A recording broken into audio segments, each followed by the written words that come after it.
둘 가운데 누가 아버지의 뜻을 실천하였느냐? 얘야, 너 오늘 포도밭에 가서 일하여라는 아버지의 말씀에 아들 둘의 반응은 서로 달랐습니다. 싫습니다 라고 말했던 큰아들은 생각을 바꾸어 일하러 갔고, 가겠습니다 아버지 하고 대답한 작은아들은 가지 않았습니다. 이 둘의 모습에서 예수님은 이 이야기를 듣고 있는 수석사제들과 원로들에게 하느님의 나라에 들어갈 이들은 그들이 아닌 세리와 창녀들이라 잘라 말씀하십니다.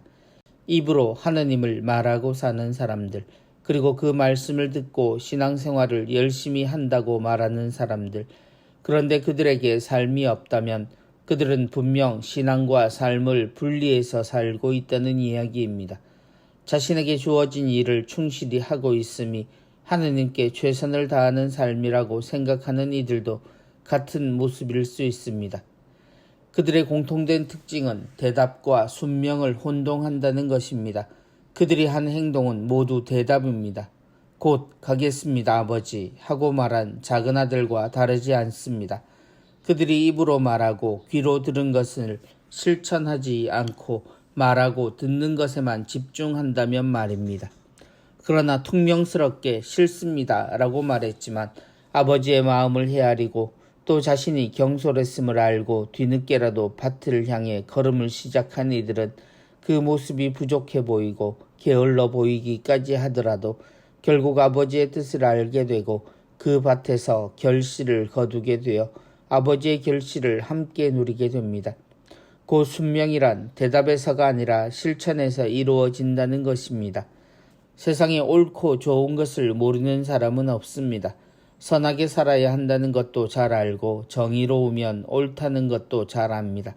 그러나 그것을 실천하는 이들과 그렇지 않은 이들은 그들이 한 대답으로 인해 자신들의 진짜 모습을 들키게 됩니다.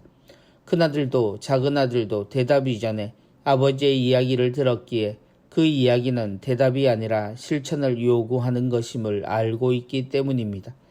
신앙이란 대답이 아닌 실천에서 그 시작과 끝이 있습니다. 대답으로 시작되는 듯 보이는 순명의 길은 하느님 말씀에 진심으로 동의하는 대답과 부족해도 한 걸음을 먼저 딛는 용기에서 비로소 시작됩니다.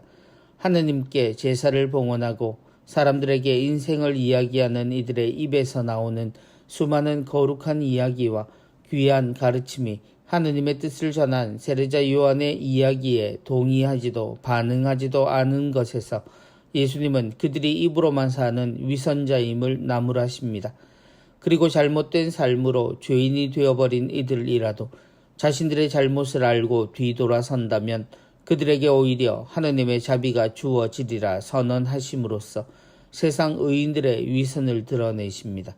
그러므로 하느님의 말씀에 응답하는 이의 대답은 말소리가 아니라 발소리에 가깝다는 것을 기억했으면 좋겠습니다.